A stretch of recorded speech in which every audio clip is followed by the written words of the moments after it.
and I'm just looking at the shading to just see what I'm getting here, and just thinking about how I want to mitigate it, because geometry is the great mitigator, but if you have it in the wrong area or you have too much of it, it's definitely going to cause a problem. But just like that, we're at least able to survive. It really depends on your level of OCD and perfection whenever it comes to meshes, but for me, I tend to raise the bar a little bit more and more over and over as I'm working, just to see just how far we can really take these meshes. So with this mesh, another cruel auditor situation, we control click bevel.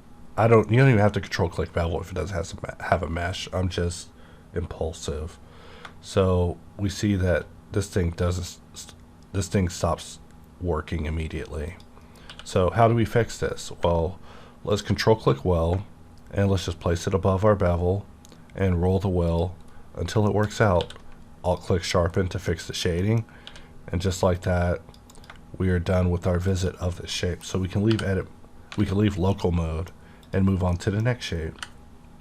So for this one, we actually want to bevel it,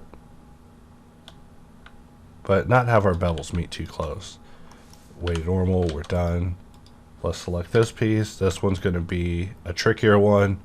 You might be looking at it thinking, how bad could it be? Well, let's put a bevel on it. It's not that bad, but based on the previous tricks, which tricks are we going to go with? Are we going to just add a weld, place it above, roll the weld once, and then alt click weight normal and say that we're done? Pretty much, we're done.